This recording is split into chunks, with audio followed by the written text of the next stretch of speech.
No pressing. So we're live. Remember that.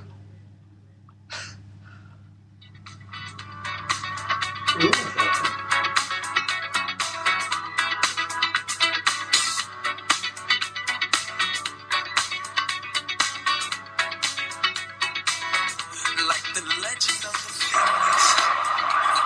Quite gonna touch this Brady! Celtic in the hand!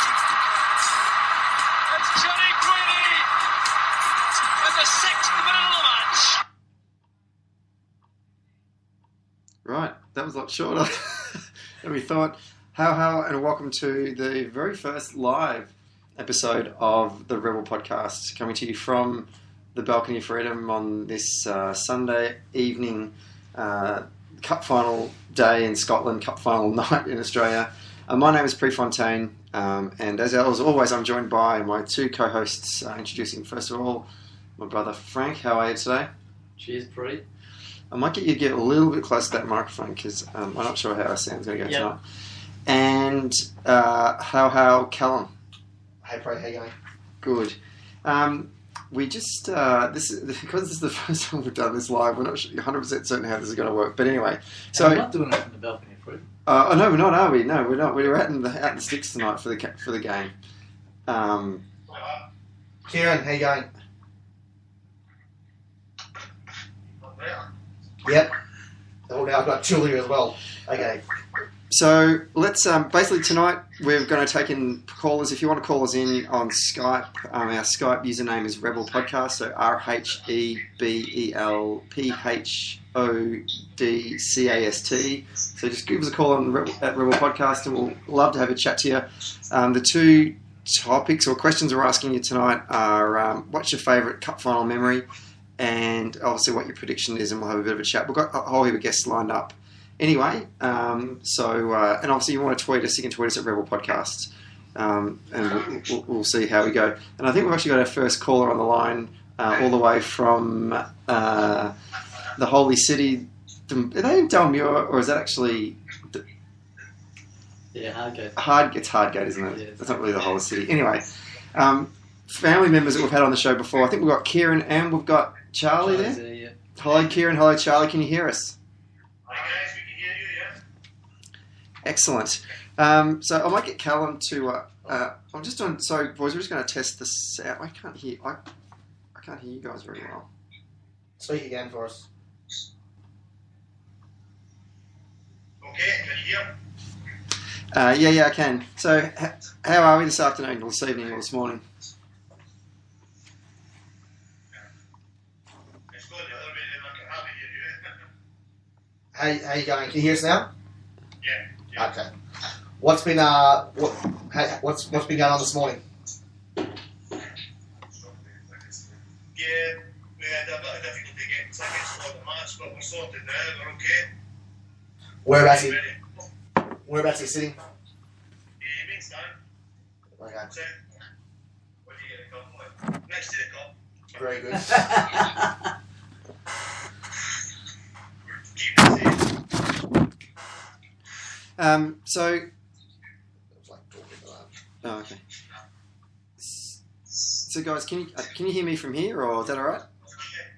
Yeah. Excellent. So we're just talking about favourite cup final memories that you've had in previous years. It's actually it's been a while between drinks. This is the first cup final since 2000. First cup final since 2008. Is that right? I think so, yeah. So the 2008 since the first cup final? Since last. Last cup final? Where would that be? 2001 maybe? That's Last was first cup, right? 2001 possibly. Oh, I think they said we said last, and what's your favourite cup final moment, Charlie? Oh, there's been quite a few. Possibly as a tie, a close call between the 89 cup final, Joe Miller final, and 1985. Machiavelli. No, sorry, Frank McGarvey. Against the United. Well, I mean, let's talk about that one. Probably makes it. I was going to ask Frank. Yeah. I was going to ask Frank later on the show, but let's talk about it now because I guess you guys were at both the 84 and the 85 Cup Yeah, final. we went back to back, yeah. So, yeah, I mean, that's the unique thing about. I've not seen a cup, even though that between the three of us, we've got a relatively good resume of Celtic games that we've been to over the years, particularly given that we live on the other side of the world. But Callum and I both haven't been to a cup final, a Scottish Cup final. I think we've both done League Cup finals in which we've lost. But Frank, you're the only guy here that's actually been to a cup final. In fact, you've been to two. So you went to 84 and you went to 85. Mixed memories for them because obviously we lost the 84 one against Aberdeen, but then the 100th Cup was against Dundee United, which was a pretty special moment. Now, were you at the game with Charlie for both games? Well, technically, no, because even though we all went together both times, I think in at least one of those occasions we got separated as we walked through the gates, because as usual we were a little late. But that would have been the 85, I think, wasn't it, Charlie, when there was a massive crowd at the front. Got a bit of a shambles in the entrance situation. If you remember, It's the last game, they guys. moved the turnstiles. Yeah. They hadn't told anyone. Yeah, so when we got actually into the ground, I was literally lifted up by the crowd and taken to somewhere where I was just going to be plonked down and stood for the rest of the game. And I managed to hang on to Jared and literally stood next to him. Lost him until like halfway through the game. Don't know if you remember Cliffy, he was there. Stood next to Cliffy for the whole game and just wondered where everyone was, but as it turned out, it didn't matter. So. Yeah. Kieran, what was your cup final moments? Kieran, then? That beat. Yeah. I think I've only been to one. No, I've been to one with you beat North Rangers. I wasn't very good. Was the last final we won, was it 2008? That was 2010. Ah, yes. That's all I've been in one.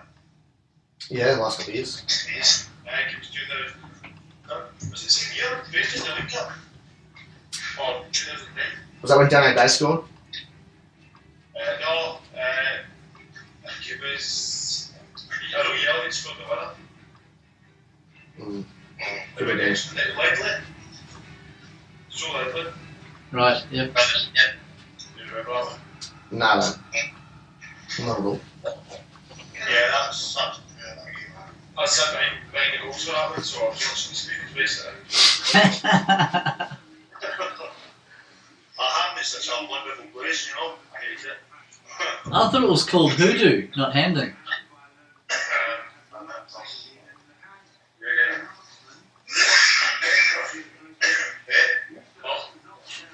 That sounds healthy. That sounds healthy. I know. What were you there for the for the presentation league, the trophy the other day? Yes. Yeah, that was good. I lost my season ticket for that game. I had to take my powers. How'd you lose it? Were you chanting songs you weren't supposed to be chanting? I don't know. I still found it. Oh, you've lost it. No, I lost it. Yeah. But, what's it this year? Yeah, it's a full house that day. That was a good day. It's been a good season. Yeah, they played really well. I mean, the last couple of home games they've played quite well. It's a different attitude. That's what it feels like watching from here anyway. What do you think? Absolutely, yeah. It's been a total change. Since the league got wrapped up, they're playing a lot more confidence and flair, I think. Like, Yeah. you know, some of the away performances have been pretty poor, but it must be difficult for them to continue to motivate themselves when their job's done, you know. Yeah. I think it paid dividends, like some of the players going on holiday and all that kind of in stages, like, you know. Yeah. I think they've been taking shots each at going to like Dubai for a few days and recharging the batteries, like, you know. Yeah, it's a terrific decision by the management to look after their players.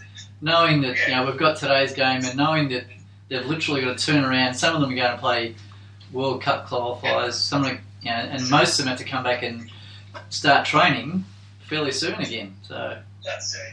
Well, I think the last couple of results have proved that he made the right decision. It could just as easily have went the other way. If he'd have disrupted the training pattern and the team itself, we let players go and staggered holiday, and then lost the last couple of games, he'd have been getting absolutely slaughtered getting into today's match. Like, yeah. But no, I think it's worked. Well, we'll find out later on. But the way they're building up here is if they don't win today, the season's been a disaster. You know. Yeah. So no pressure there. Do you think there'll be any surprises in the team sheet? Do you think, or do you think it'll just be kind of as usual last couple of weeks? What's that? Do you reckon there'll be any surprises in the team sheet today? Like, anyone that you don't think will go run? Things like Not that. expecting it. No. Like Wanyama's suspended, as well. Kyle's suspended. So it does I think the midfield more or less looks after itself now. There's not a lot of options there. Like, Scott Brown's fit, isn't he? he's fit, yeah. Ah, good. Yeah. And the big difference he's made in the last couple of weeks. It's good to see him back. Yeah.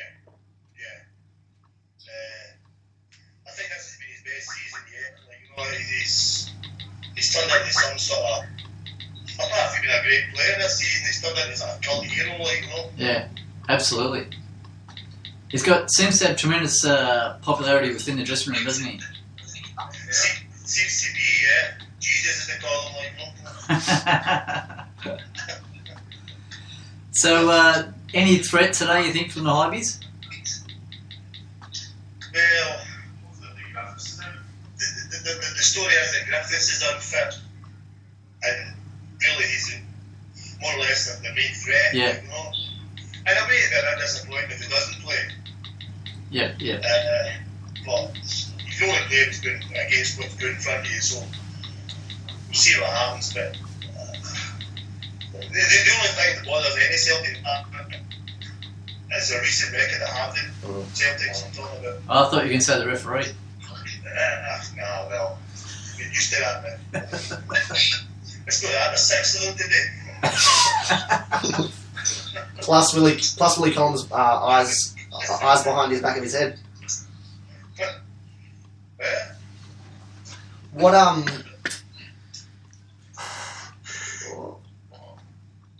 Keep going. Do we have a prediction from any of the boys in wherever they are? Hardgate? Prediction, Charlie? You're actually 3-0. 3-0. To Hibs? Yeah. Kieran, prediction? 2-1, I think. And who's going to score? Collins. Yeah. Second box. How good's he going?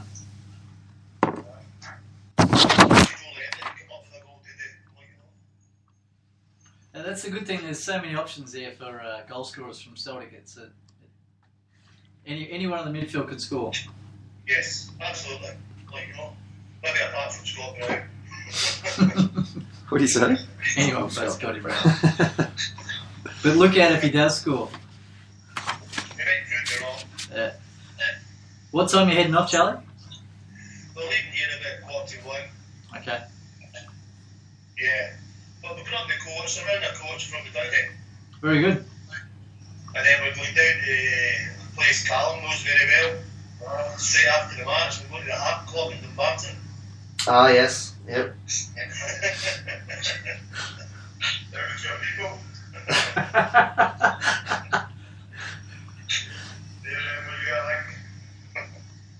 So that's the plan. Very good. What about yourselves? Well, Stephen's just come around to our place, so we're just getting organised to watch it here. What did you get on your Sky Sports? It's the Tanta, but yeah, it's the same thing, yeah. Same. Through Sky. It'll be through Sky. So what time will it be local time for you to kick off? 12 o'clock. Midnight, Yeah. And what time's Steve getting here? Prefontaine thought it was actually yesterday, the game, for a while. Well, this is the first ever it's been on a Sunday.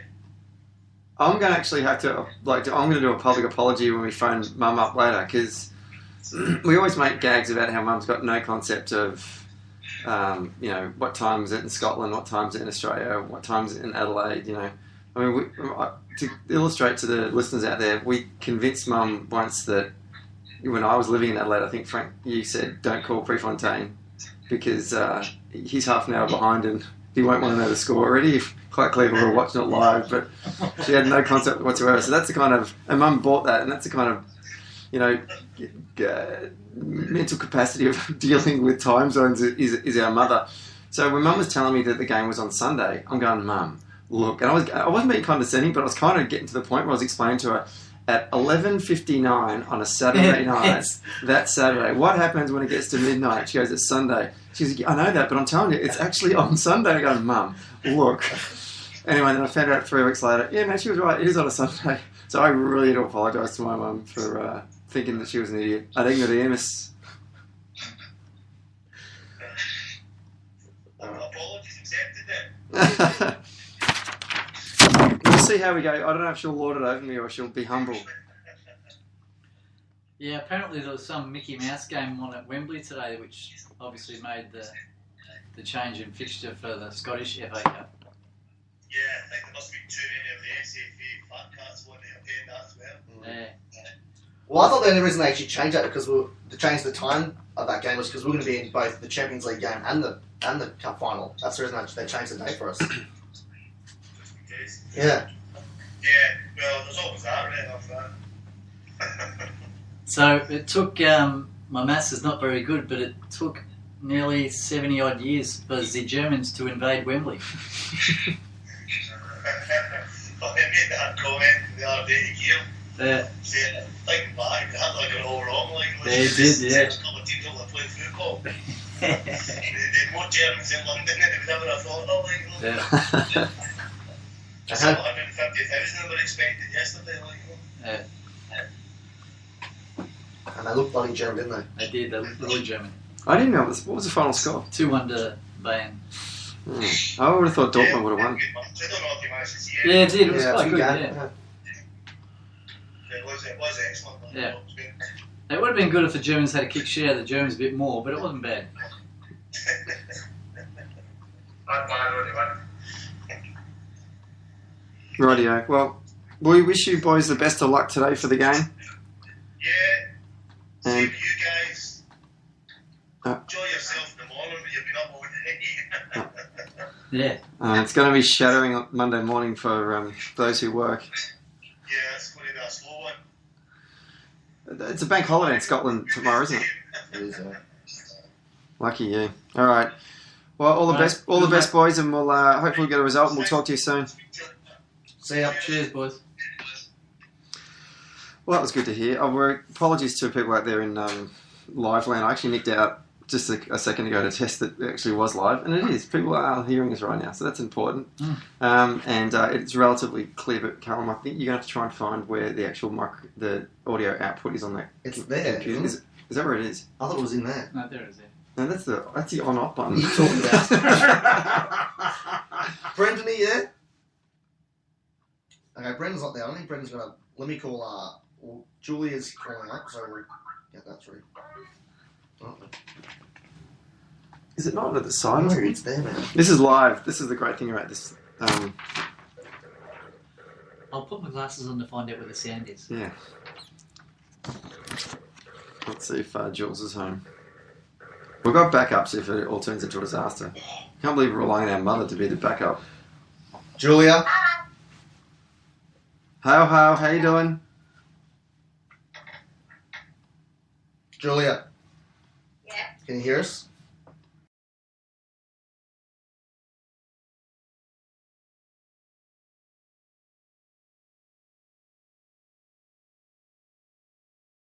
Or else we're going to move into someone else who doesn't talk a lot. No? Nah, it's fell off. Oh, it fell off. Okay. No, yeah, she needs to sort out her sort itself out. Yeah. So did you talk about the Aberdeen '84 Cup final, Francis? Not really, no. Right. No.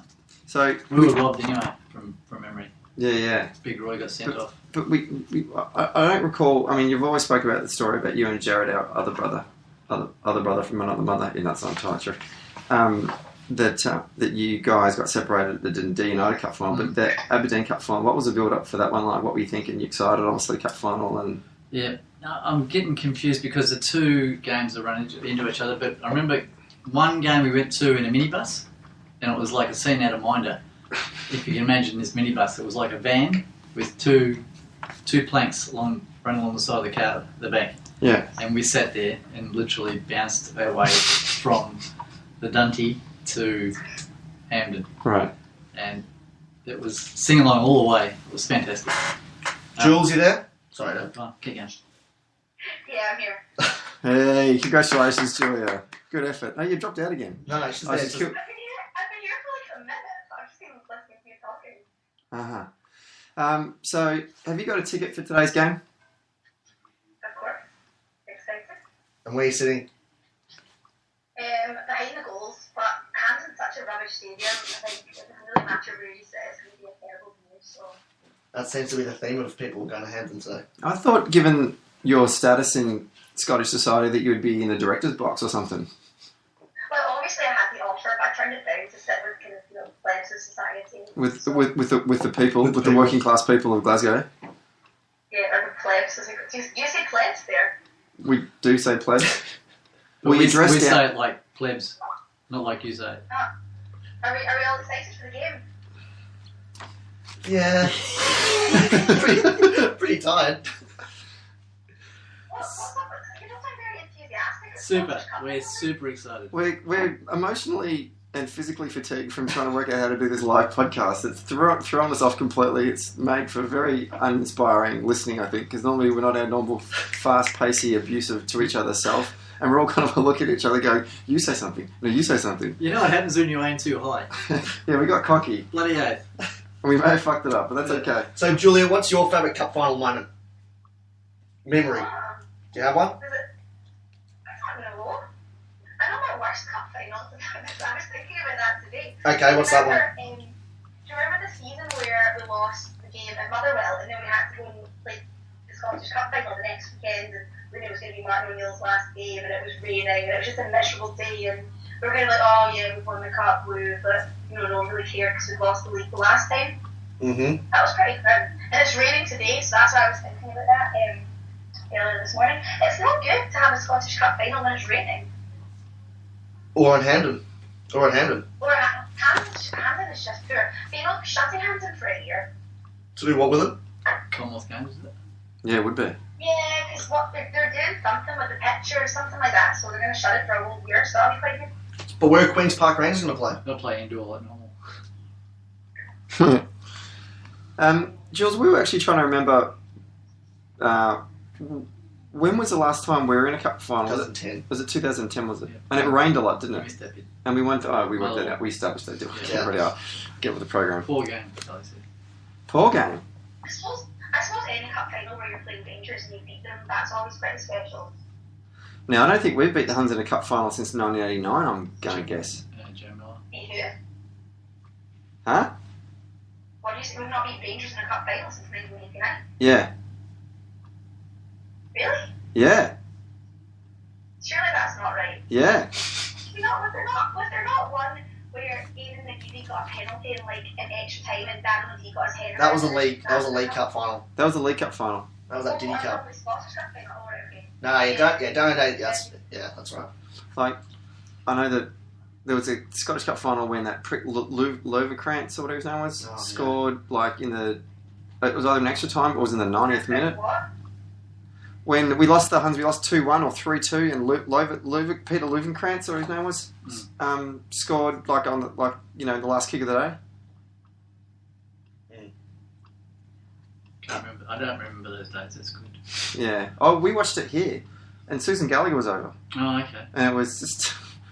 Was she singing "We All Live in a Yellow Submarine"? I don't recall. I don't recall that. Oh, yeah, yes, that did happen. Yeah, I remember that. That was in the back seat of the car. On the way to Warragul. Oh, She really? was sitting in the back seat. She had Shauna and Callum singing. Oh, right. When you were a little kid. Jules. Oh, You should get Rhebel. He's quite old. He'll probably remember all these things. Is he is he downstairs, Jules? Yes, downstairs. He's drinking a beer, funnily enough. Bring him down, bring him up. And white, it's a very blue dress you're wearing. Oh, it's because we're going out in town to the pub, so I can't remember my colours. Right, hang on, I'll go down and I'll get a wrap. Okay. Rightio. Who's running the show? You or us? I don't know. one of the things that I remember. Sounds it up and down with your accent. Yes. One of the things I do remember about the '85 final was, and she said it there, like watching the game at Hampton was just crap. But the funny thing is, even the commentators in the '80s had the shit seat, like behind the goals. That's how bad it was.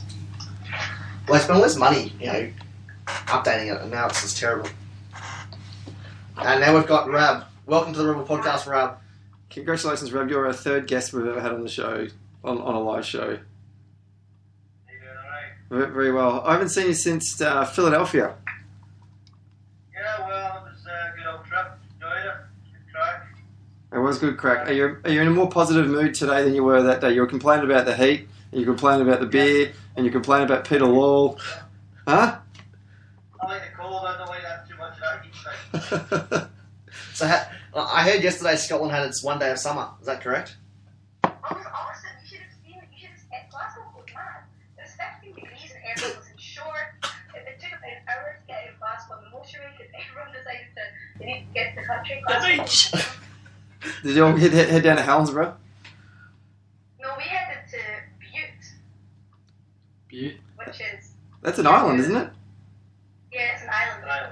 We got a ferry. Was it Butte? I know my Scottish islands. Beautiful.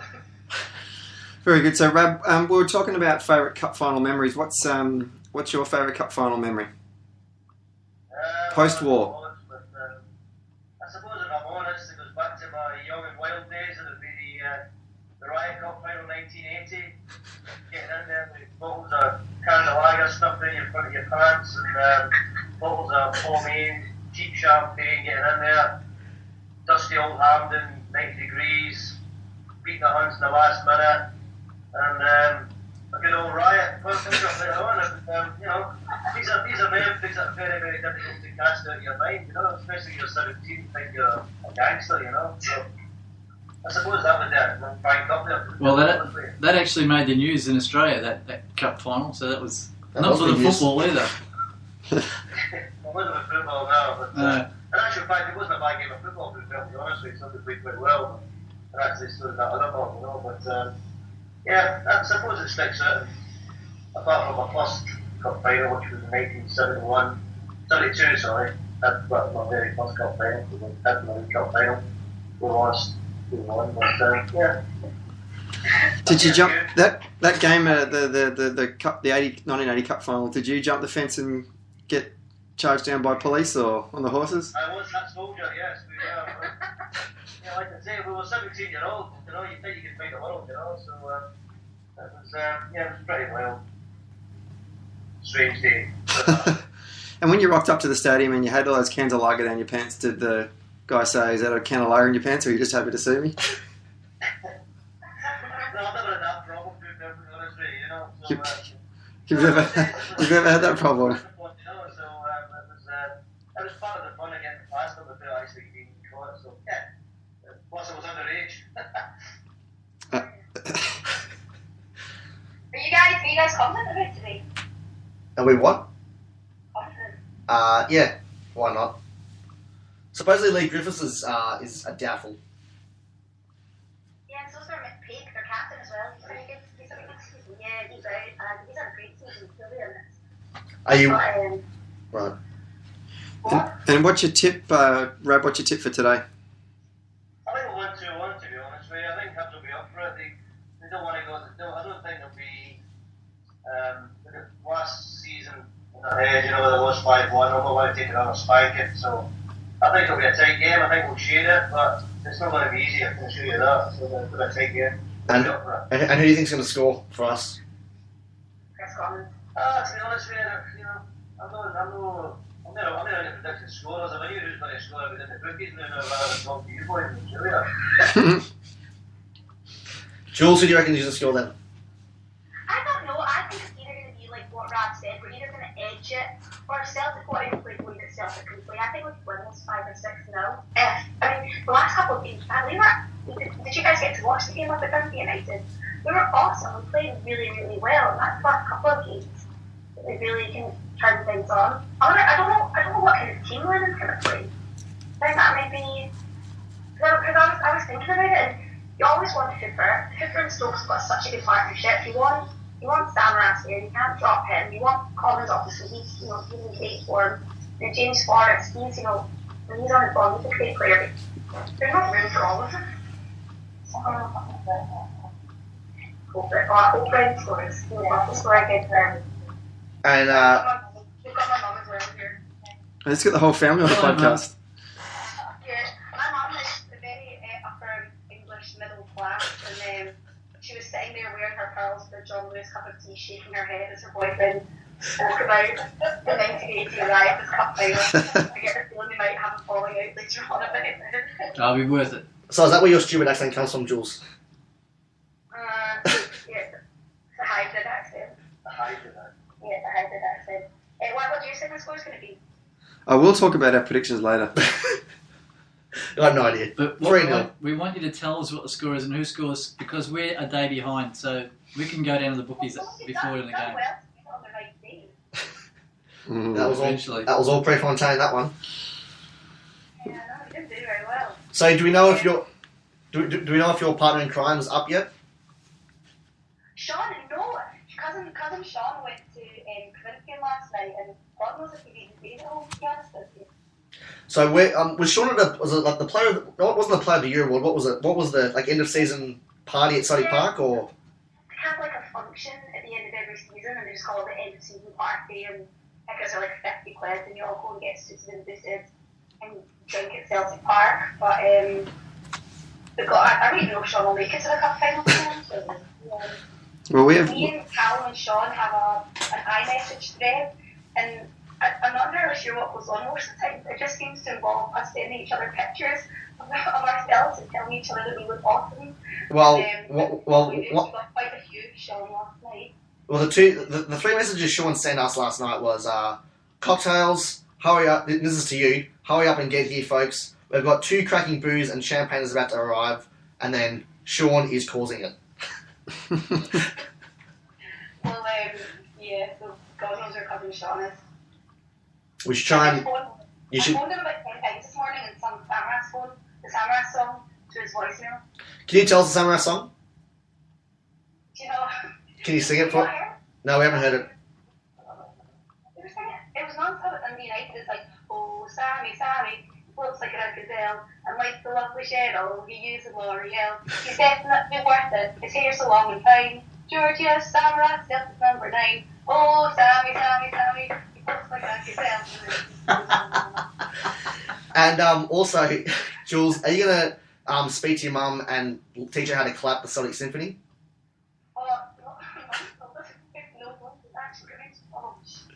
Say that again? Say that again. Are you shushing us on our own podcast? You can't do that. We'll not be shushed. We will not be silenced and we will not be shushed. We might be moved, but we won't be shushed. Well, you've got to cause of international relations. Exactly. No comment. Can't believe she's shushing us. Right. Do we have anything to ask the family that we have on the show today? What do you think about... Well, quickly, what do you think about John Daly signing for the Rangers? I think he's mad. I don't understand why any player wants to sacrifice playing in top division football to go and play with the Nike North in Division 2. But it's... And the funny thing with Rangers fans was at the start of the season, they were all like, yeah, this is going to be great, it's going to be an adventure, blah, blah, blah. And that lasted about, a month? Yeah, and now they're all just like, finally. I mean, what I do sometimes just for fans is we get in a taxi and say, oh, driver, are you a football fan? And the driver will go, yeah, I'm a Rangers fan. And I'll go, oh, yeah, me too. And we'll get into a discussion just about how absolutely pissed the football is this year. and it's terrible. And then they'll jump out and be like, I'm a Celtic fan, by the way, lovers and jumping the taxi. We're always going on about how absolutely terrible the standard is of football. Like, I'm not even watching any of the games this season. No, that's right. I can't be bothered with it, but I don't. I've been watching it a couple of times, but Is it you're right. terrible? It's just It's total toilet. Guys, it's just toilet. Toilet. Well, Jules, I do remember one game we actually watched when I was over there on the start of a very epic night. Oh, we did. I don't think that night's been talked yet in 2013. But that doesn't count because we had champagne breakfast, so we would actually remember watching it. I know that was the standard. We didn't really. Well, in fairness, you watched it, and me and Sean made breakfast. That's true. We made baked beans and put them in the microwave for 30 seconds. And you claimed victory and helped me with breakfast. I mean, Sean is slave hours in the kitchen. Because those baked beans were excellent. You did microwave them well. Thank you. They were sufficiently standard. But anyway, but you guys are keeping us from going to the pub. yeah. Sorry. We deeply apologise for if we've done that. I'm sorry about that. Thanks for calling in, guys. It was great to see you all again. Callum, turn your thing around. I want to see what you're doing next. I don't have it on. Best of luck for the day. I hope that it all works out well. Rab, don't jump the fence if you feel the urge to punch the shit out of someone. You can't do that anymore. It's now 2013. Huh? Couldn't get over the fence. Very good. Good stuff, guys. See you later. Thanks for shushing us. I don't know who the hell you're talking to, but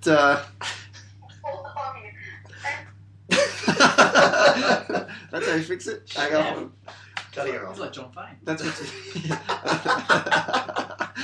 If I agree with you, you're off. That's what you get for shushing us. We'll hang up on you. Actually, in all fairness, that's exactly how all the Scottish pundits do. If they don't agree with what you're saying, they just put you straight off, or just talk over the top of you quite loudly. Yeah. Which is perfect for what we're doing at the moment. Should we? Now I've just tweeted. We've got a couple of tweets here. This is actually from Jimmy Johnson. He said his favourite memory was the last-minute McAvenny goal in the '88 Cup final that clinched the centenary double, which is obviously one of the great memories. A game that we never got to see live because it wasn't in those days. It wasn't on TV in Australia. McAvenny's still living on that one. And he's still living on that one. Did you see that? The Rhebel Podcast tweeted a picture the other day. I showed Dad of Frank McAvenny surrounded by like eight blondies next to him. And if Sean calls us anyway, it's a good story because him and Frank met at the Corinthian the other night. Yeah. And supposedly Sean met his fiancée or something like that. Yeah. He's this like 24-year-old. So all very funny. Cousin Sean seems to run into Frank McAvenny a lot. I think he follows him. Because they both hang out at the Corinthian, basically. Yeah. And we've also got a tweet from... and Jimmy Johnson also tweets, even if we lose, we still been a great season. Rather we had the season passed than win a treble with no Champions League. It's all about trading things, isn't it? Would you trade... The Diddy Cup? Yeah. Yeah. Absolutely. Every night. I was pissed that we lost that game, though, to be fair. No. But anyway. That was actually a semi-final we lost anyway, wasn't it? Yeah, we didn't make the final. That was Yeah, St Mirren knocked us out. Yeah. That was rubbish. It was a bad game. It was really cold. Oh, you were there? Yeah. Oh, yeah, of course. Oh, so you haven't seen us lose a cup final because you weren't actually at a cup final. I saw a cup loser. Because Cup semi-final. I was at the League Cup final in 2000. Was that against the Hunts? Hmm? Was that against the Hunts? Yeah. And we got a penalty kick in the last 5 minutes. We're down 2-1 and John Hartson missed it. And we're all over in the second half. It was one of those games, those games where you go all over the Huns and you don't beat them. I thought those days were Just fun. about sums up the 90s, I think. Yeah, it does. It does. Tommy Burns. Yeah. Shall we call Mum? Yeah. Have a chat to her. Get that going. Oh, good luck on Skype. Call him. Yeah, that's what happened. Alright, let's see if Mum's home. It's been a while since we spoke to Mum on the podcast. Well, a Pope was elected. I know, I'm leading off with that. Hello. She's watching something on... We should ring chairs, actually. That'd be better. Hello. Mum, it's Pre. How you doing? I'm going well. How are you? Very well. You got your favourite son Frank and your third favourite nephew Callum on the. Grand. It's the Rhebel Podcast. We're here to we're just touching base with you on Cup Final night. This is a live show too, Mum. So if you say anything anything offensive about your sisters, we can't edit. We'll chop you off. We can't edit it out. Well, you just have to edit because I'll probably say something I shouldn't say. I'm sure you will. Look, before we get to the football, let's talk about more pressing matters. Since we last spoke to you on the Rhebel podcast, a pope has been anointed or christened or Pope Francis. What are your thoughts? Happy about that? Happy decision? Because you wanted a black guy for a while there. No. And you also wanted a black pope from memory too. Thank you very much. That's not what I want. What I get, we are very happy with Pope Francis. He could do a lot. What do you think he's going to? What do you think he's going to do for the church that's going to be good? Well, I think he's a modern pope. I don't think he's going to be stuck in Rome all the time. I think he's out and about there and doing things. Yeah. I think he's a people's pope. Is that a backhander to the German pope? Do you think he was stuck in Rome all the time? Yeah, well, he was moderate, I suppose. Conservative.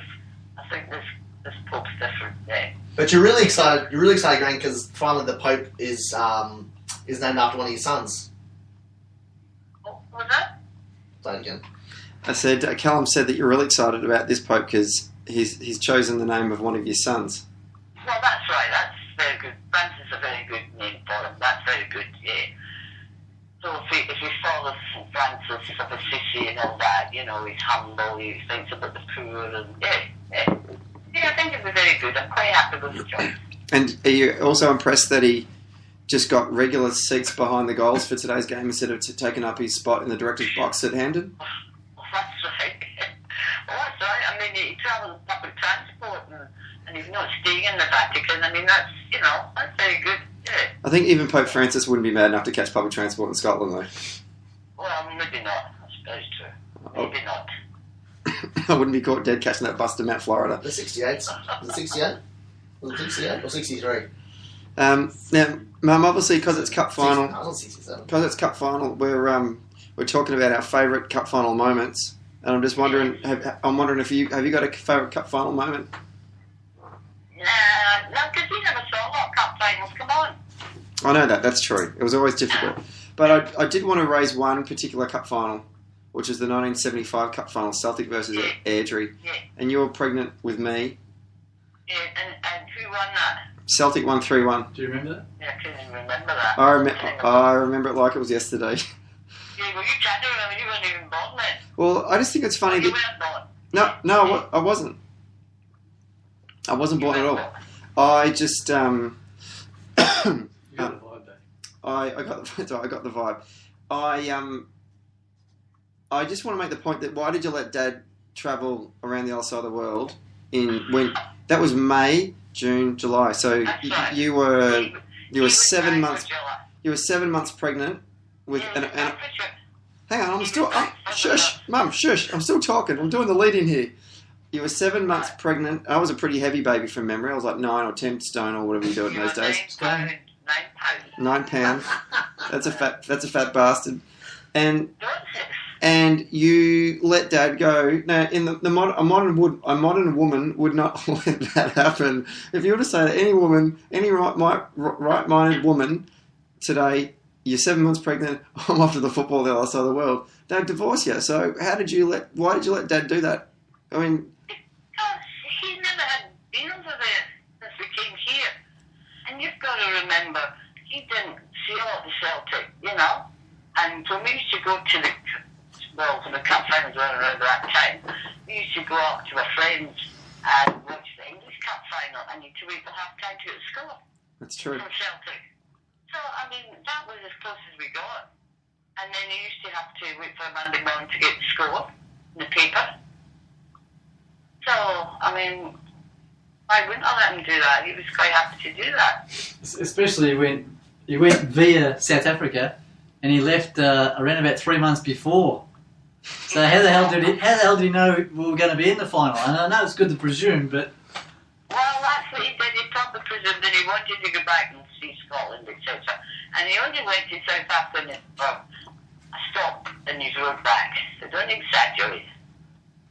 Well, he either went there or he didn't go there. It's a kind of a stop that's out of the way, though, Mum. I mean, Anyway, He wanted always wanted to go to South Africa as well, and I wouldn't go there at that particular time. why is that? So I just didn't. When I did go, I still didn't like South Africa, but I mean the first time, years before that, I wasn't going. Right, okay. Well, you. Plus, my brothers were there anyway, so he just stopped over in South Africa and he drove home.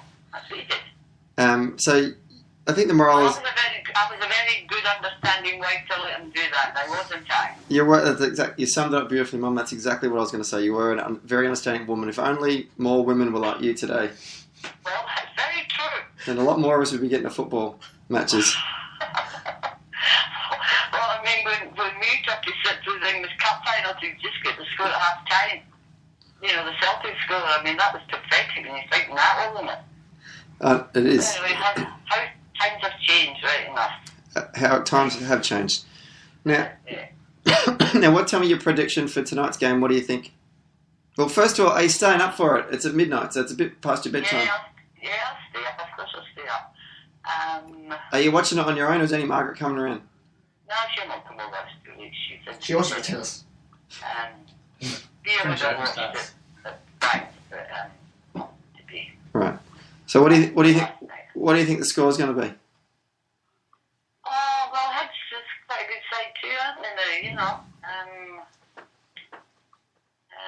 Well, maybe 3-1 or something. Hibs will score somewhere along the line. I'm not sure. They'll sneak in a goal. So 3-1 to the Celtic, you think? Yeah. The bookies have got the Celtic to win it, you know? Uh-huh. They'll get a draw something and it's $5 something, so. She really As long will. as George just stays in his feet, we'll be right. Absolutely.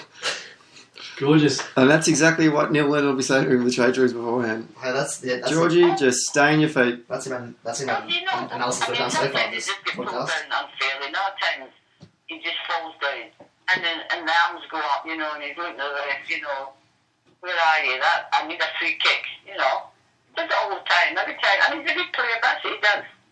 Is that? Do you think that? Why do you think he does that? I don't know why he does that. I think because he's near the goal and they make a penalty or something. Uh-huh. Crazy. Now, also, before we go, Mum, I should apologise to you because I thought you were crazy because I thought the game... Well, I was convinced the game was on the Saturday. I mean, just what is 115, 20 years of tradition.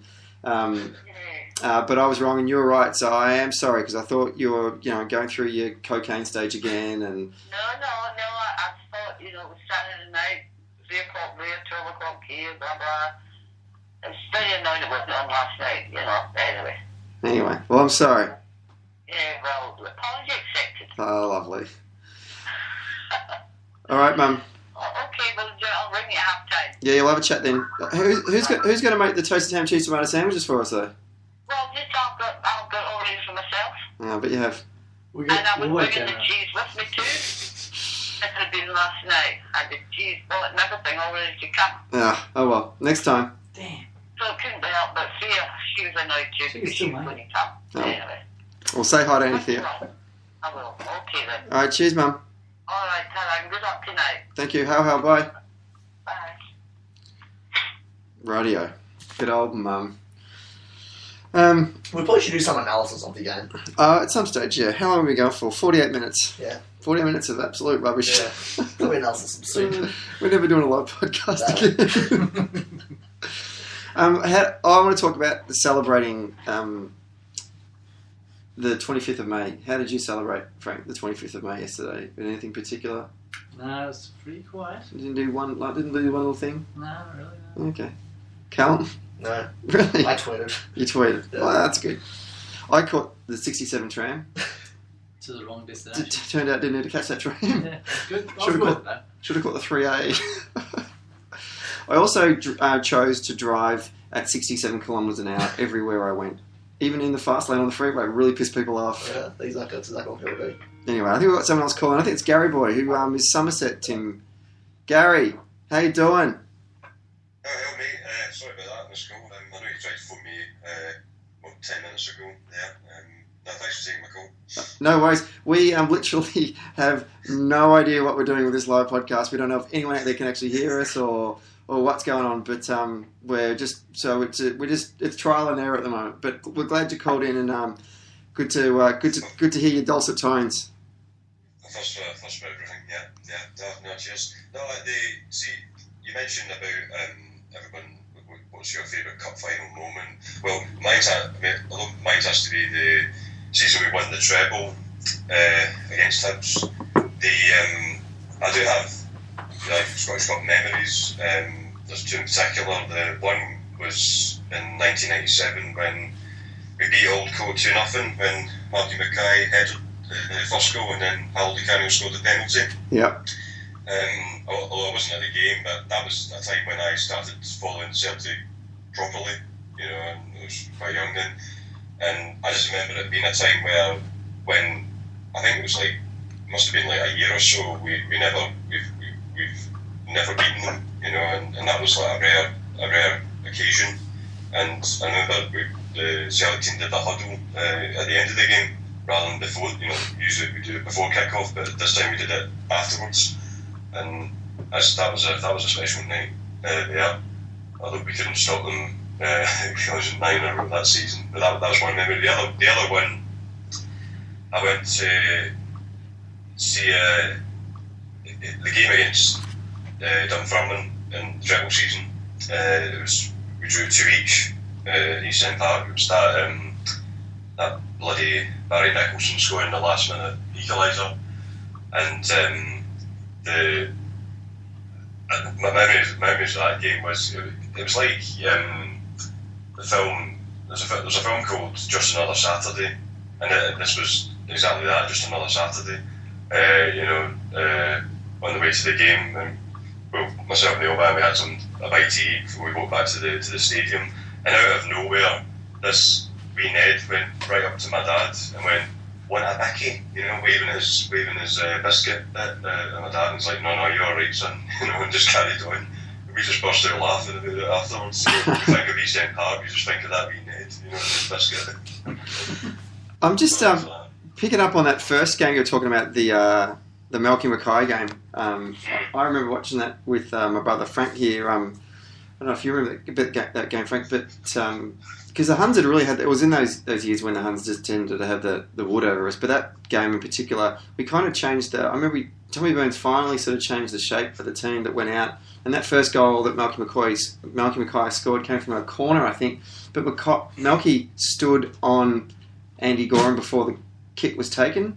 And sort of, because, you know, Gorham kind of commanded the box quite well. But because he stood on him and then sort of pushed off him and then ran out into the middle of the box and then got that header sort of in around the 6 yard box.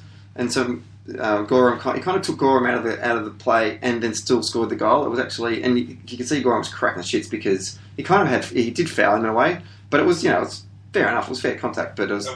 He was a big guy, wasn't he? You know, he was one of the biggest players in that team.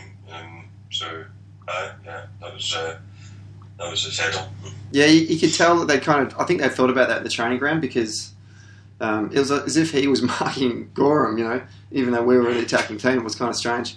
And then Di Canio got that penalty kick, which Cadet had no worries scoring. That season also reminds me probably one of my favourite Scottish Cup ties, and I think it was the leg before we played the Huns. If it wasn't that season, we certainly were wearing that ugly sort of thick, thin hoop jersey, and it was against Dundee United at Parkhead. And Dundee United were winning 1-0, and we scored 2 goals in the 89th minute and the 90th minute. One from Pierre Van Hooijdonk, I think, and then one from Andy Tom. And it was literally from the kickoff. So we equalised, and then we went back up the park, got the ball, and from the kickoff, literally just sort of ran through, and Andy Tom just sort of was one-on-one with the keeper and scored. And I remember they interviewed him after the game down the tunnel, and you could hear the crowd singing "The Fields of Athenry" still. And they were showing him the footage, and they said, you know, "Andy, tell us what was going through your head right now as you're running in on goal." And he said, "All I was thinking was make goal, just make goal," in his German accent. And I just remember that was a special. I thought that was a fantastic game. That was a come from behind, absolute out of this game, classic Celtic never say die kind of moment. Yeah, he was was very underrated, Andy Tom. I think he was.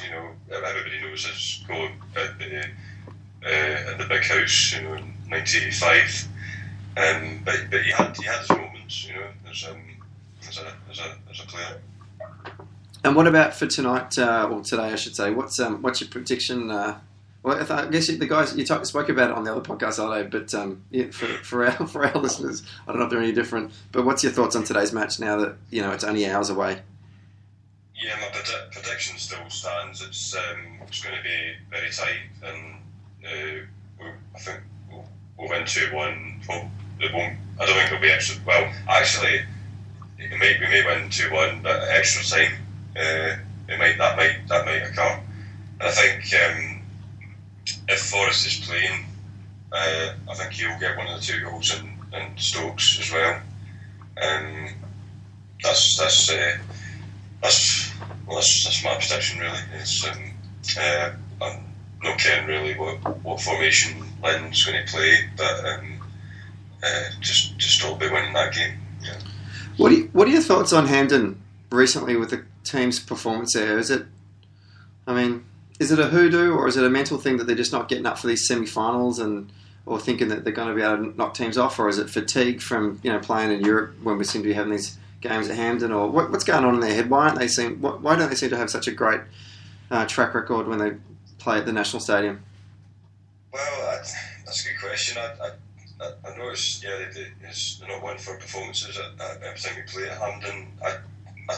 I don't know, can't put my finger on it, to be honest, but sometimes I think, see when we played Dundee United last Sunday, we didn't, Sky here didn't cover the game, they were focusing on the Highland Derby, and everybody's saying afterwards, although I'm sure the game was on live elsewhere, Celtic TV and live stream, what have you, but usually like most of the viewers would be in the UK, UK and people raving about the performance at Tannadice, and I'm thinking, has it got anything to do with the players' thoughts on playing in front of live cameras? I don't know if that's maybe that's a bit, it's a bit nippy thing, they shouldn't be thinking too much about it, but if they're playing in front of a live audience, is the pressure, is that when the pressure's on to make an impression, performance wise, not just for those at the game, but those who are watching at home. I don't know. Because the pitch dimensions at Hampden are the same size as Celtic Park, aren't they? There's no... Yeah. A bit bigger. Yeah. Is it a bit bigger, is it? One of the differences Stokesy was saying, and I've never thought about that TV thing, but Stokesy was saying sometimes it goes really quiet. They can't hear anything in Hampden. Yeah. And he said compared to Celtic Park, where you can always hear the drum beats of the ground game, you can always hear something. So they thought that might have something to do with it as well. And obviously the away games where it's non-stop singing. So I don't know. You are far away from the ground. You are far away from, and it feels like you're kind of playing by yourself a little bit. For a brand new stadium, it's a shit stadium. Mm. I think that's It wasn't. I don't think Hampden Park is as good as it used to be. Well, when you hear stories from your elders saying,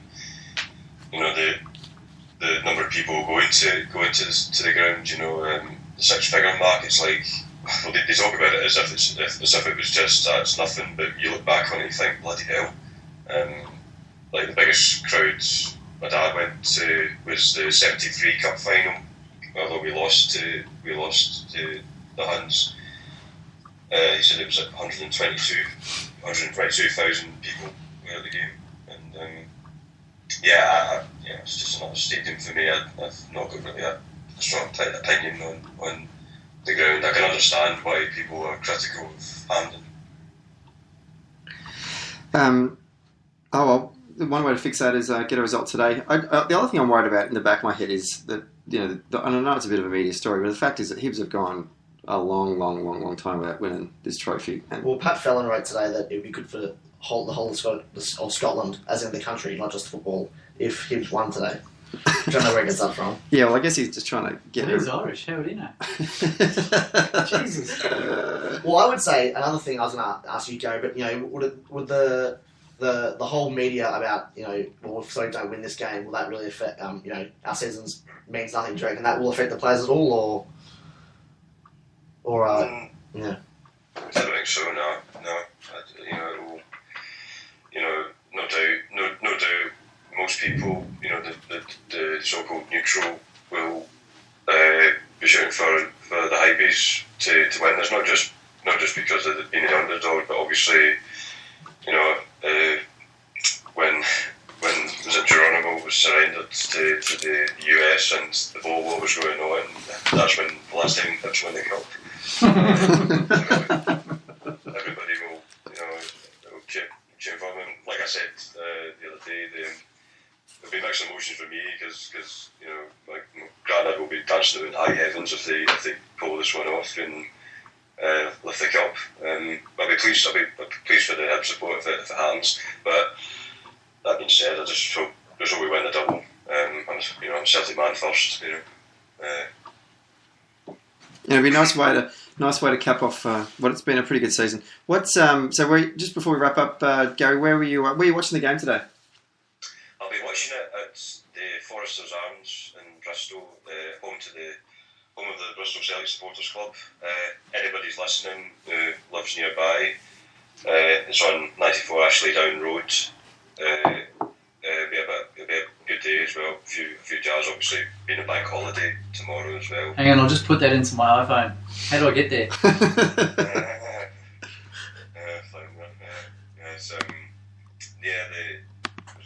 It's going to be a bit of a day for me. Well, whatever happens again, because I'll be going to see Christy Moore right after the match. Oh, nice one. It'll be a very good Sunday. Yeah. Oh, very good. Well, Gary, thanks for calling in, and nice plug for the Bristol CSC. And we wish you the best of luck and hope you enjoy your cup day and we get a result. And we'll no doubt talk to you soon.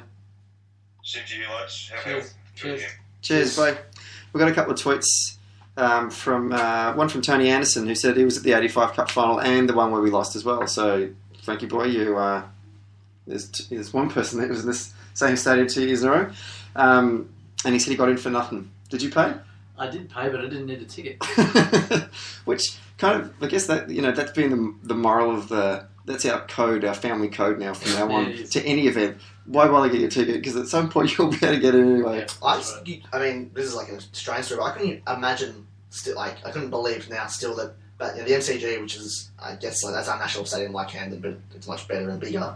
When we used to watch the local footy club Essendon, up until about 15, we used to just sneak under the turnstile, which was like 3 years ago. Yeah. And they'll look at us. The attendants would look at us and go, "What are you guys doing?" And we'd go, "We're Donnellys." That's just what my dad said we can do it. I think there's an inherent fear in Australians that because we live in such a police state or a nanny state, and that we're all such law-abiding citizens, that when someone blatantly breaks the rule in front of you, they just don't know how to comprehend that. So they don't know how to rush down the head like, what do I do? And if you look at them and you almost make eye connection and you don't say anything, but you're basically saying, yes, I'm fucking you over right now. They don't know what to do about it, so you just do it. And it's sort of this. And a lot of my Australian friends, when I pull out to those kind of stunts, they sort of go, how do you get away with that? Why do you do that? Because it always works for you. Why does that always happen? And I go, it's just about confidence. Just walk straight in. Just bullshit them. It started way back, there's two reasons. The Warrigal show. We used to get into the Warrigal show, and I don't even think they charged us actually, but we still climbed the walls down near the cattle sheds to get in. Yeah. But we thought, these are carny people. They're pretty desperate for money. If we can get in without paying them, this is big news. Yeah. So, the first Saturday of every March, where are we jumping over the fence, boys?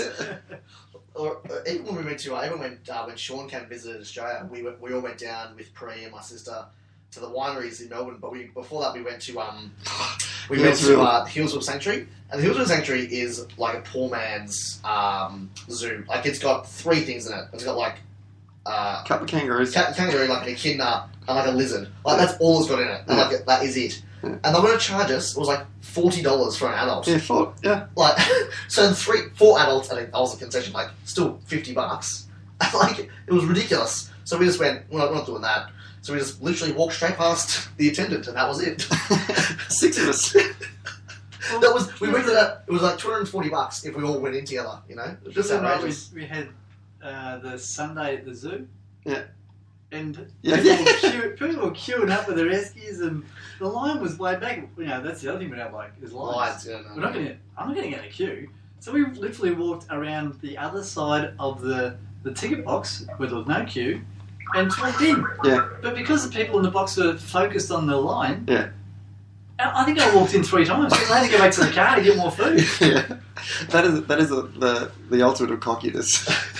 To jump the queue 3 times at once. Because once you're in, you're like... Because I remember I've been in. we went down to... it was a Rolling Stones concert at the MCG. That's right, you got in there. Yeah, and we're all at college, and we're all just sitting at the dinner table at the college hall, and we said, let's go down to the MCG and just sort of, I don't know, you might be able to hear it from outside or something, or we'll go for a bit of a wander, you know, it's a Wednesday night, what else are we doing? So we wandered down the MCG, and we're walking around, and then all of a sudden hear this beep, beep, beep, beep, beep, beep, beep, beep, and someone had busted one of the gates open, and literally, like, 100 students that were hanging around all just ran, and there was this one security guard, and as I ran past him, all I heard him say was, "Oh shit." That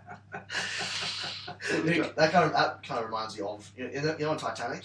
It was in Titanic. Yeah. When there's like when they're all trying to get out of like the lower decks, and there's this gate, and they barge to the gate, and there's a guy saying, "You can't do that," and someone just punches in the face. Yeah, you can do that, and I will do it, and I'm doing it right now. We've got a couple of tweets as well. Tony Anderson's trying to get on. It says, any chance of jumping on guys? Well, Tony, technically there should be a comma after that because it's reading right now, any chance of jumping on guys? I don't think you should jump on guys. But if it was any chance of jumping on, comma, guys, then the answer is yes, of course. We'd love to have you on the show. Yeah, he just added us, but he's, we tried to accept him before, but it didn't go through. We're trying to give Tony a So call I'll call now. him again, but... Because if not, we might call Pat close. People will jump on as well. Oh, cool. Tony, when you're on, just tweet us and we... Oh, no? Ooh, Tony, you there? Tony. Oh, no. Working well, isn't This it? is brilliant. Well, earlier on we should say... well, Brendan's still on, but he hasn't called us up. And he called me up and he said, I can hear you, but you can't hear me. Then I went, are you on like your iPad or your iPhone? And he went, no, I'm on the computer. Do I need a microphone? So he's just talking to a screen. Yeah, Which is fun. That would be fun to see. we also got a tweet from Tracy Stevenson. He's saying I was at that game. That was the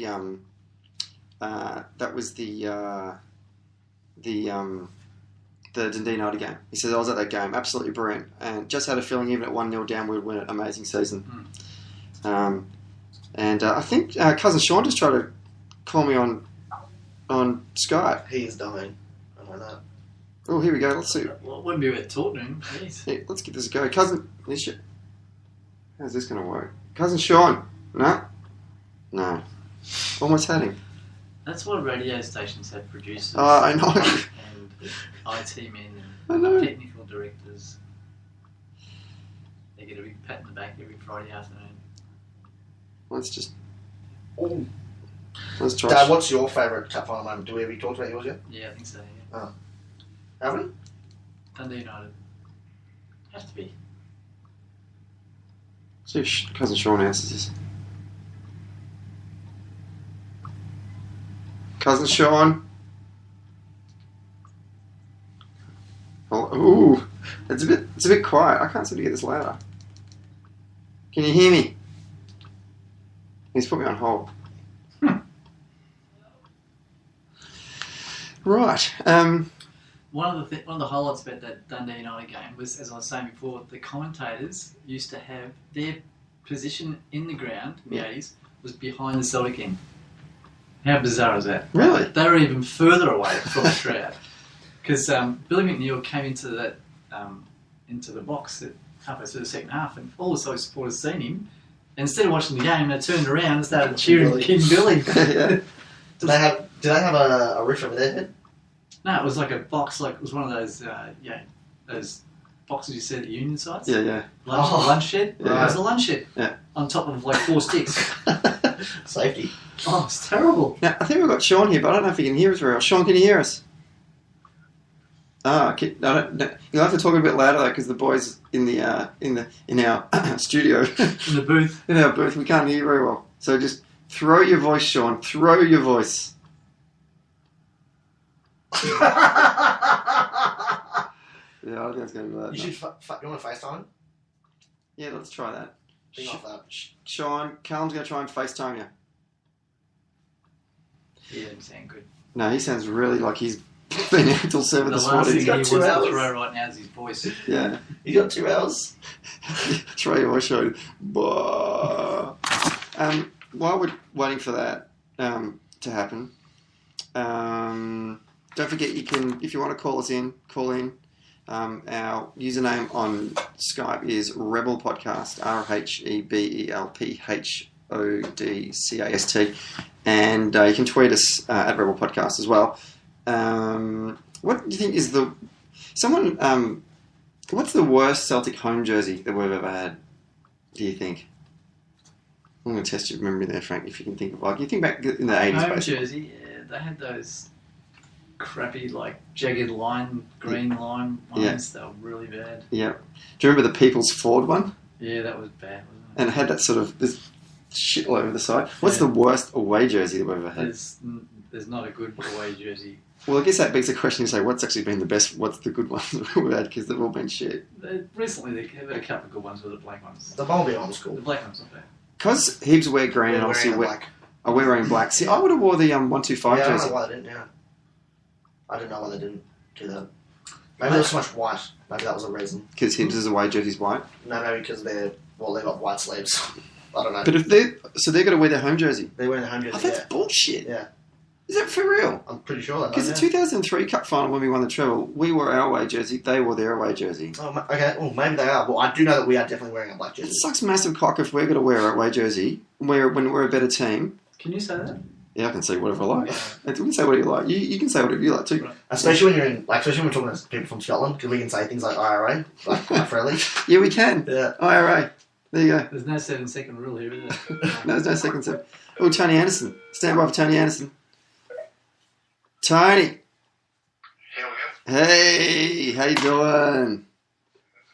Here lives the balcony of freedom. Yeah, well, technically we're not on the balcony of freedom tonight because we're recording this one out at my brother's place. So we're in the office of heat. It's kind of warm in here. Shall I turn the heat up? I'm melting. No worries. Good shows always.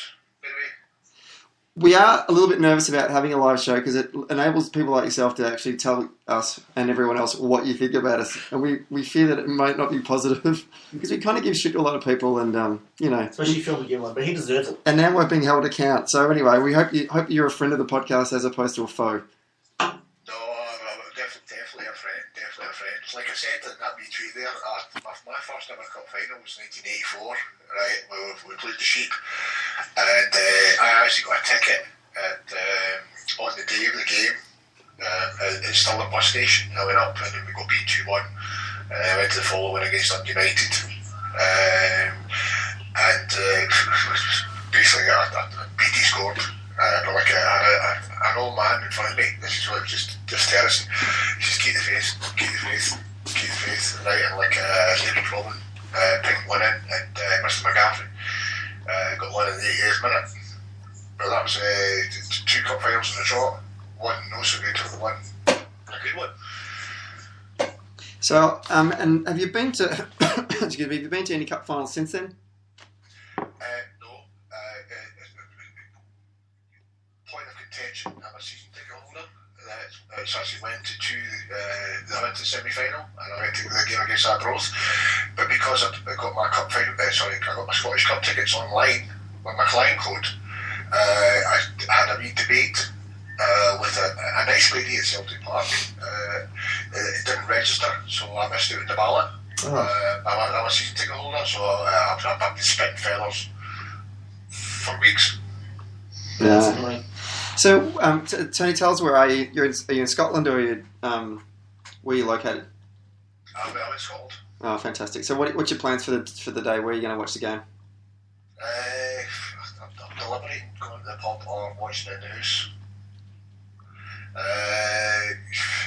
One of my pals, just up at West Calder, says, like, come up. I'm working tomorrow, right? So things could get messy. I'm sure they will. Hey, now you might be able to tell us. We were just talking as you were calling in. What's the deal with the two teams and what they're wearing today? Obviously, we've been told that Celtics were in the black away strip. Are Hibs wearing their home jersey, or are they wearing their away strip as well? Because my hoops are in the wash, I've got the black jersey on the day. I think the two of them should take to the field in green. Right? You must be totally utterly colourblind to me with Specsavers, right? If you don't know who you're playing. I'd like to see the two of them wear their home jerseys. Do you know what they're actually wearing there? I know Celtic are wearing the black. Do you know if Hibs are wearing their home or away strip? Hibs, looking at it as it's playing up, Hibs are classed as the home team. Right. So chances are Hibs will wear the green. Be interesting to see, right? But do you know what?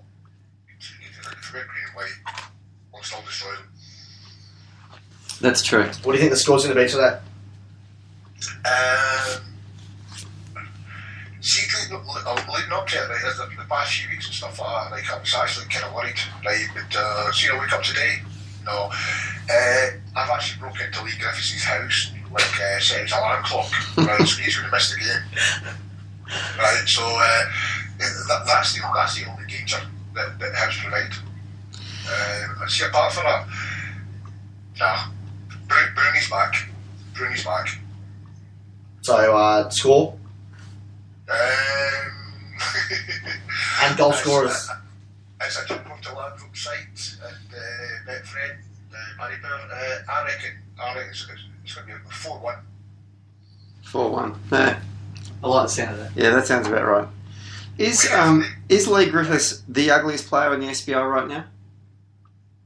He's quite possibly. I'm not helping, right? But he's fell off the ugly tree and heavy branched the way down. I still think Willow Flood has got that. No, Flood. Oh, seriously. Easily. Like, someone stole his chin, and someone's got to give it back, because that's not fair. He's not Bunny Bear. Who? He's not a Bunny Bear. Flood. No. He actually looks like a cartoon character. Like, he legitimately does not look like a human being. And I never liked when he played for Celtic because of that reason. And he was shit, but mostly because he didn't look very good. No, Scott Brown's back, right, and it showed in the last couple of games, albeit away. He injects something into the side, i.e., get a fucking grip, right, or I will have one for you, into the rest of the side.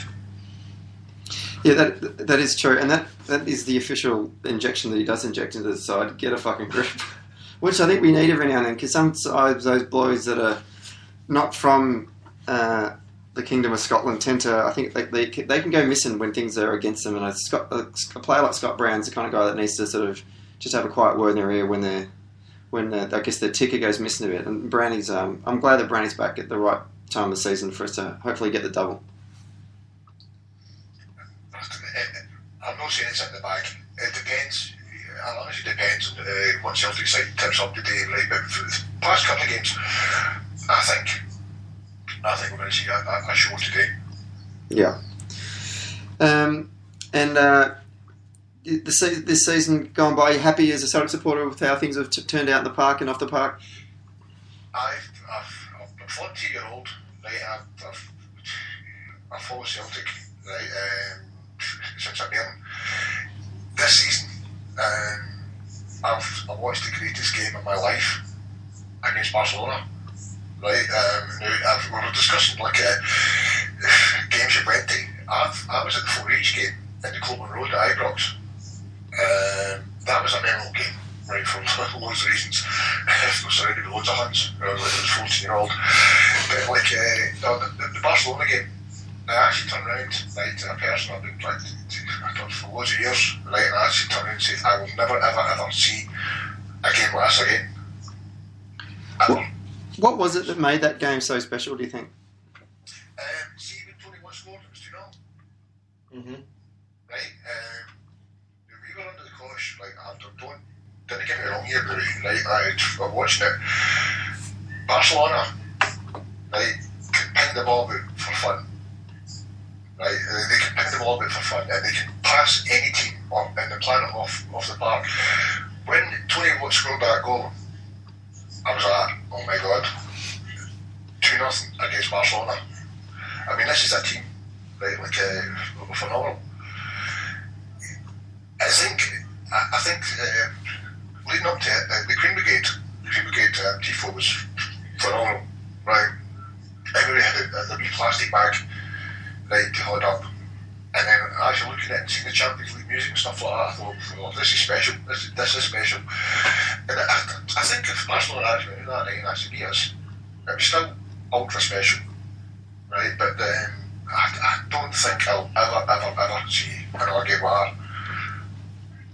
The funny thing is that our dad, Callum's grandfather, said that when he left Scotland to go to Australia, one of the very last matches he saw was the Celtic 7, Rangers 1 at Hampden League Cup final, and he thought that was it. He'd seen that was the best that he ever thought Celtic would ever do.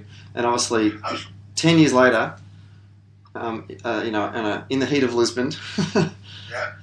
So I guess that the great thing about this club is you never know what's around the corner. It might be 10 years, it might be 15 years, it might be next week, but there's always something special that's going to happen to this club, and that's what keeps us coming back, I assume, anyway. Definitely, totally agree with you. I admire that optimism. I admire that optimism. Today, I honestly, after a few weeks ago, I was kind of worried, right? Motherwell and stuff like that, because complacency, that's the biggest downfall, right? As a Celtic side, is complacent. Right? If we're not complacent, right, we'll destroy any team in Scotland. Do you think that will be a problem today, or do you think they'll be up for it? No, they're up for it. Yep. There's a few players that are going to see Tata today, right? I think Hooper is gone. Winnell is suspended. I think he's gone as well. And do you know what? I wouldn't be surprised, right, if Neil walks the day. Well, that would be shocking. I think. I personally don't think Wanyama or Neil will go. I'm not sure what Gary Hooper's going to do. But it doesn't seem like anyone's really offering Hooper. There hasn't been anything in the press that seems that he's been linked to anyone. Any interest? Yeah. What do you think about that? I think he's gone. Right. What do just quickly? You're a season ticket holder, so firstly, the two questions here? Have you missed them at all this year? And second of all, fucking not at all. Very good. Seriously, that answers that. Yeah. And what did you think about the club giving $100 off the next year's season ticket? What do you think that was? That was a good move and stuff. I think it had to be done. Right at the end of the day. Right, I think it had to be done. The current climate. Don't get me wrong. Like £100 off my season ticket. Right, like I was like $4.98. Right, for like a North Stand upper. I think it needed to be done.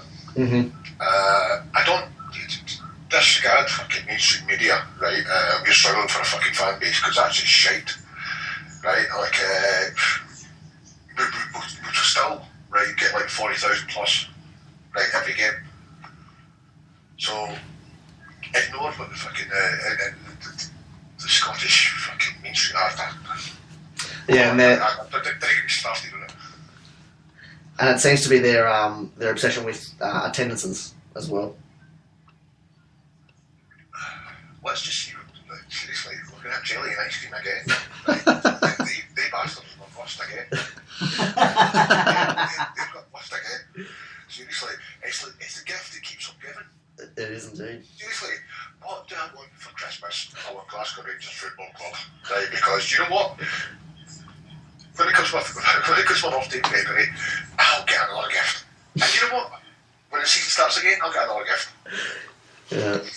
That's a very positive outlook on life, which we'd like to see. No, it's a gift that keeps on giving. It is indeed.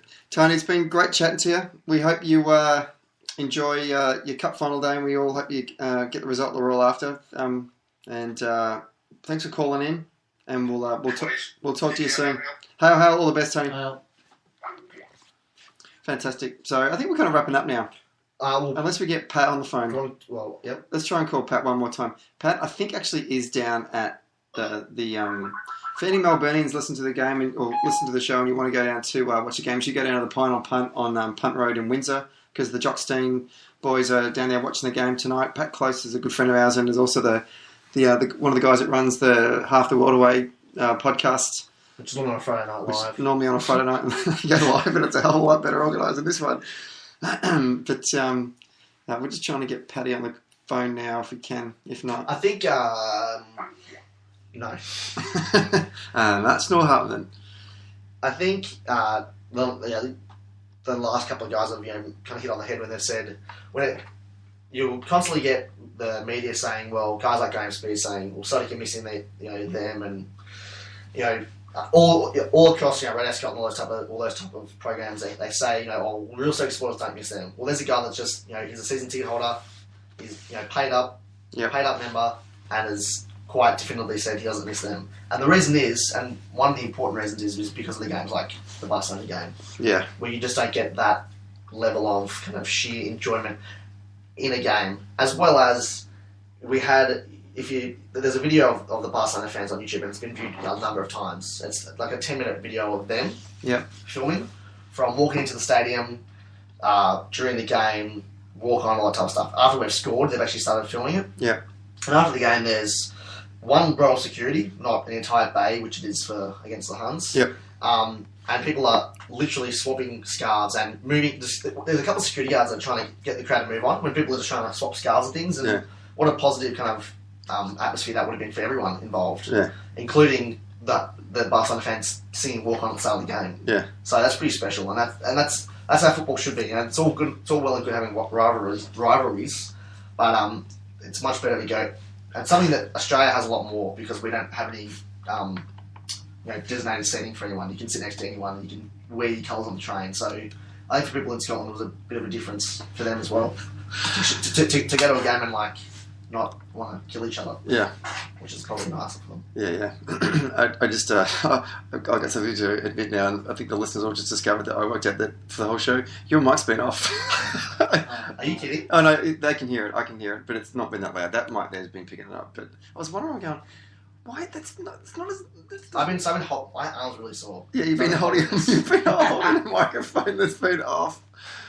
Never doing this again. Dear, oh dear. This is the punishment you get for breaking the microphone stand. Two. That sounds brilliant now. That's wonderful. We should call everyone back again. We've only got 2 hours left. I know. Well, I think let's wrap things up. Predictions, Callum, what are you thinking? I'm thinking it's going to be 3-0.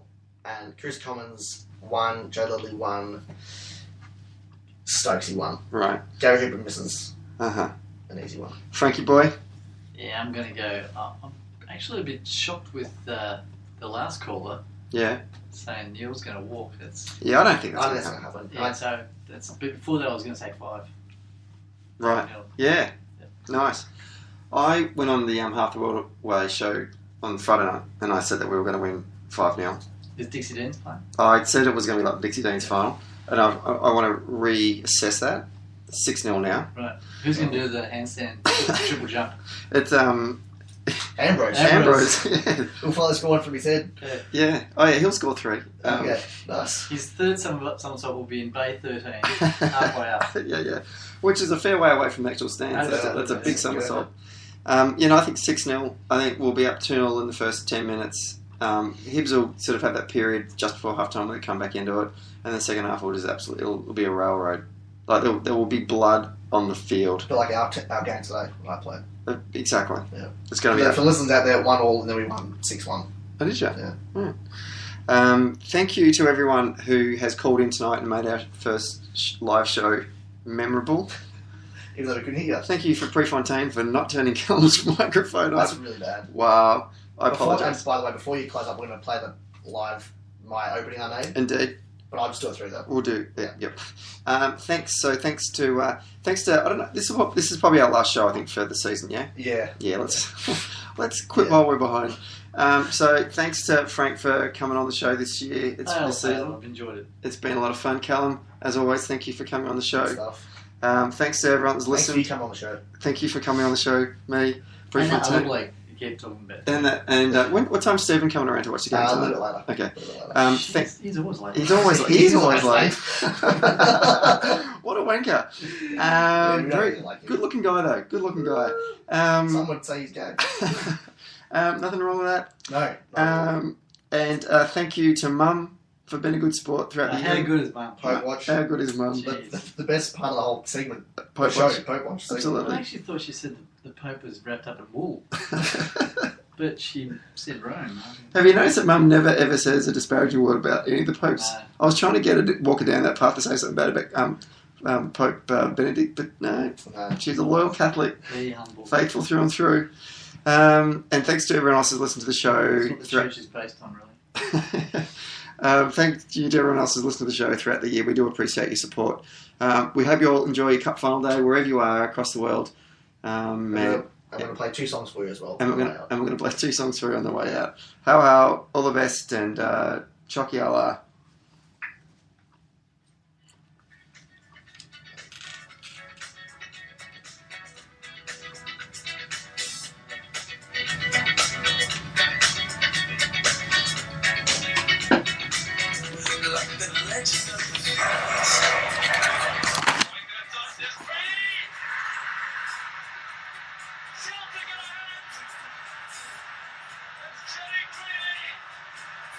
The sixth medal match.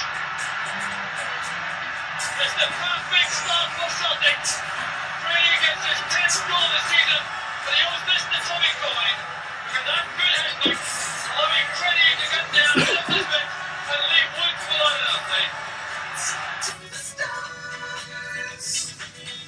and the leg is 2-0 for Celtic.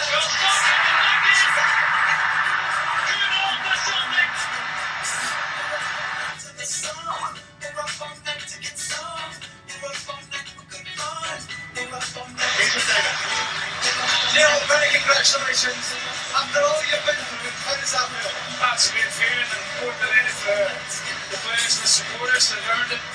It's a good way to end the season, and gives us something to look forward to for next year.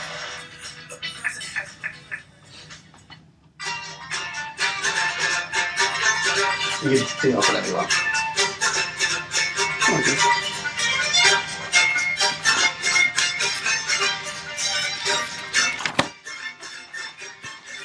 It was far across the sea, but the devil got a hold of me, wouldn't set me free.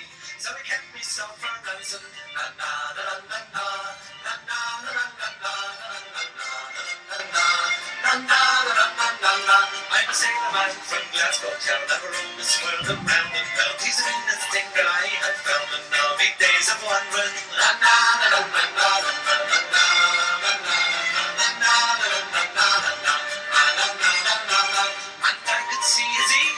Once then he caught me by surprise. Take me to your paradise. I want to see the jungle. Na na na na na na na na na na na na. Here we go again. We're on the road again. We're on the road again. We're on our way to paradise. We love the jungle deep. That's where the lion sleeps. For then those evil eyes, they have no place in paradise. Graffiti on the wall stands the sun was going down, and see graffiti on the wall of the cells, of the cells. Graffiti on the wall, it says we're magic, graffiti on the wall. Graffiti on the wall, and it says boom ah up the rat, say boom ah up the rat, boom ah up the rat, say boom ah up the rat, boom ah up the rat, say boom ah up the rat, boom ah up the rat,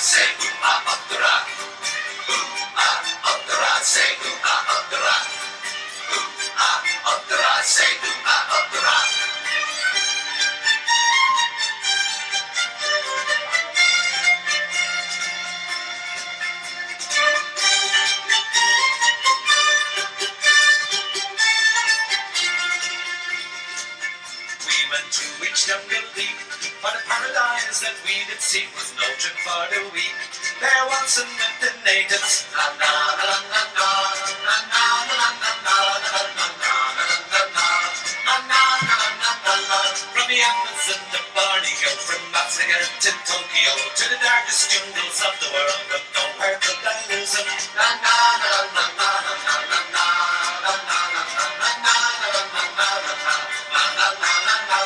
Around in circles every way, he turned to me and he did say, I think you're leading me astray. I want your soul, make my own. La la la la la la la la la la la la. Here we go again.